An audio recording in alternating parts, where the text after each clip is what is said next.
On this episode of Grassroots Garage, we have Mark's LH Torana.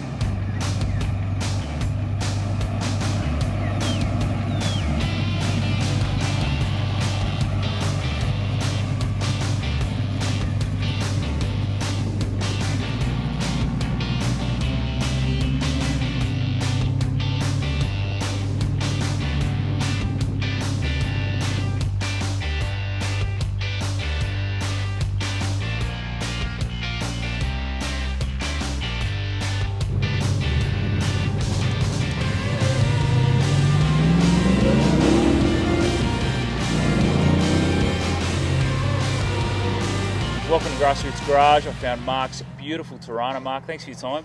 Thank you. Thank you for having a look at my car. I appreciate it. Tell us about your car. Oh, look, it's a 1975 LH Torana, one that we've had for quite a few years. Sat around for a bit to about 2006 before we started the restoration on the car. What year is it? 1975. 75. It's LH Torana. Beautiful. All right, how long you had it? I've had it since 2000. Yeah. Geez, I heard that then. I'm like, oh, that's only a couple of years. That's 19 years. Come on over. 19 years. Wow. So what did it look like when you got it off? It was a lovely shade of ugly metallic brown. 202 auto. Nothing wrong with metallic brown. Well, when it's paint in good condition, yeah, it's very nice. But this was far from that. Yeah, got ya. How long did you keep it on the road as brown before you started? Look, we bought it. It had 3 months rego on it. We drove it around a little bit, and then we sort of tucked it away. New family, all that sort of commitments. So it sat there till the day that we knew we could, invest into building it the way that we wanted it. Yes. Yeah. So that started around about 2006. I got it done in Bathurst. Oh yeah, nice. Okay. By a guy called Scott Schumacher. He had Schumacher's Prestige Auto Body Shop. Yep. Which unfortunately he shut down now. Yeah, okay. Moved to the coast.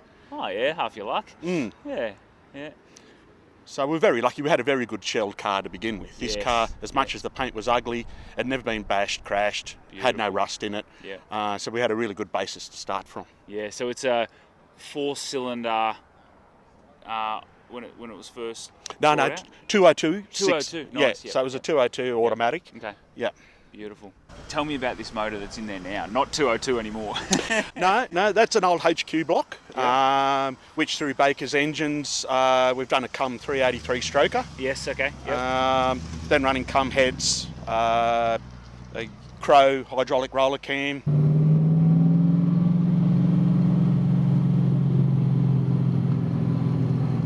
It's a very, very tight sounding engine, isn't it? Yeah, it's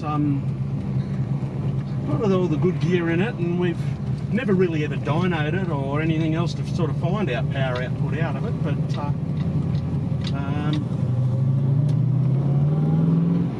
it certainly likes the bigger cubes. I think is the big secret to getting the Holden to perform that little bit better. Yep. Yeah, definitely got plenty of power. It was like an old lady's car. Where it sort of come from? Yeah, it was an old lady's car. She had just basically run it into the ground. Okay. She liked the gate post a little bit. We had some gate post rubs up the sides and all that sort of stuff going on. Yeah. She just wanted out of it. Wanted to buy another car. I was working for a spare parts shop in town. Yeah. She knew I found through the grapevine I liked Toranas and come in and said, "Would you like to buy this?" Oh, isn't that the dream? Yes. I love that. Yeah, we were very lucky with that. So this was it was always the plan, sort of like a tough streeter. That was always where you were headed. Yeah, we wanted my wife and I. This is a combination of both our styles and tastes. What we wanted with the car. My wife Jody said, "Look, I don't want it to be a Commodore. I want it to be a Torana. Nice. I don't want LSs. I don't want Chevy powers. I want it to be Holden powered." So between the both of us, this is what we built. We wanted it very much what the Americans would call resto mod style. Yes. Yeah. So it's a car where a lot of people would look at it and think it's standard, but it's not. It's very much done factory styles, factory tastes. Yeah. But everything is modified and changed in some way, but to look like the factory has done it. Yes. Yeah. That's my personal style. I mean, each to their own. Do whatever you want, but that's for me.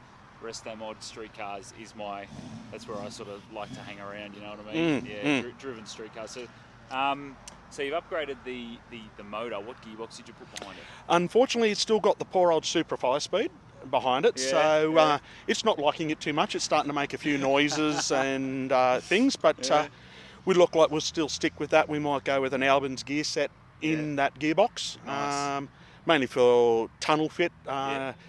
Supra fits very well in the small tunnel of a Torana.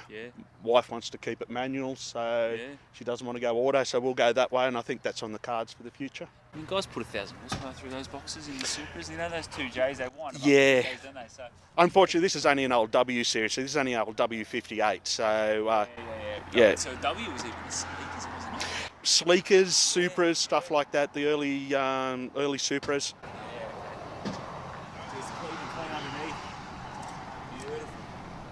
So you'll even notice under there a Banjo Diff still, no 9-inch.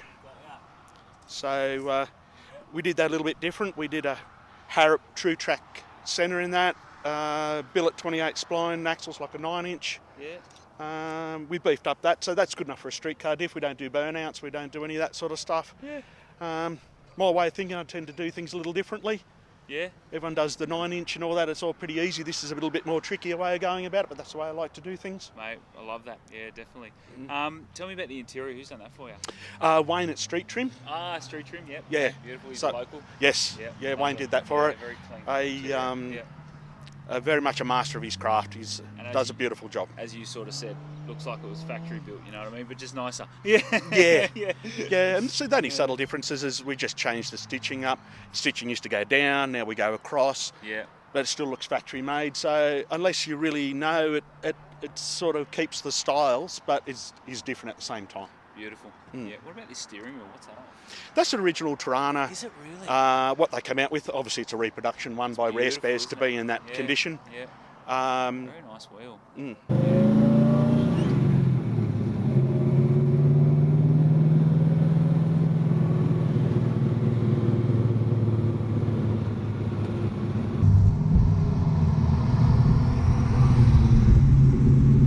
Let's go right back now. Tell us about your first car. It was another one of these. It was an LH Torana. Quite sad. Look, I was quite embarrassed. I was an apprentice motor mechanic and probably the worst car I probably could have bought. Okay. It was an absolute pile of junk. Oh, really? Yeah. Is that where the love for Toranas came from, though? No, I've always had them since I can remember watching Peter Brock racing these in the late 70s as a child. Watching Bathurst and always wanted one. Got ya. And now you've got one. So as you can see from these pics, that absolute piece of junk Mark's talking about didn't stay that way for very long. It's got a very 1990s pearl paint job, which is when it was built. It's got a VN Group A intake and tappet covers. A keen eye will notice that the injector holes have been plugged in a removable way, and he had 2 LPG carbies on it. And from what Mark said, it went very well for straight LPG. Very 1990s style and performance, but that was the time. Just a couple of the highlights along the way. What other cars have you owned over the years? I've had a Mazda 626 rear-wheel drive, which we bought a Series 4 RX-7 front cut, and did so the turbo rotary Series 4 into a little 626 sedan. Nice. That would have been a good little car. Yeah, it wasn't a very pretty car. It was our everyday driver. It was more about it was very rattiest, I suppose, in the rat tradition. It was called just make it work. And something we could have a bit of fun and tear around it. Beautiful. Love that. All right, unlimited budget. You've got all the money you could ever need. What does this look like? This probably would stay the same. Okay. This was built out of 2 cars. So, which is the one that I got one in my very first car, which I still have, the first LH Torana. So we'd probably build a bit of a monster out of that one, something that we could have,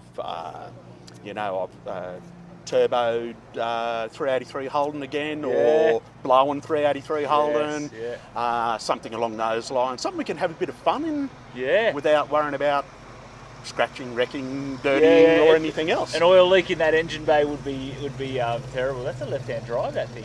That's mad. Scooby-Doo. Scooby. That's mad. So we've got the unlimited budget. This is staying exactly how it is. You've built yourself a turbo monster from your. So you've got your original car still. I still have the original one, yes. Wow. Yes. So you've built a turbo monster out of that. Yep. What else is parked in that garage? Still the 626. Yeah. I still have it as well. Yeah. And it would cop the tidy up, and I suppose the car it should have always have been. Yeah. And probably a lineup of original lot of these. So an XU1, you know, an L34, an A9X, all of those. I love a Toranas, has always been. Yeah. So some original cars would be all lined up. I'd have a heap of them. Nice. Yeah, very nice.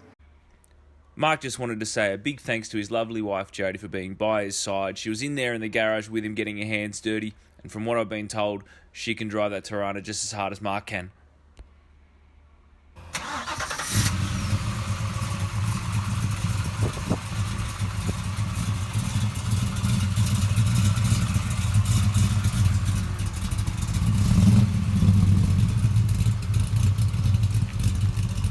So that's it for this car with the cleanest engine bay you're ever going to see. Mark, thanks for your time.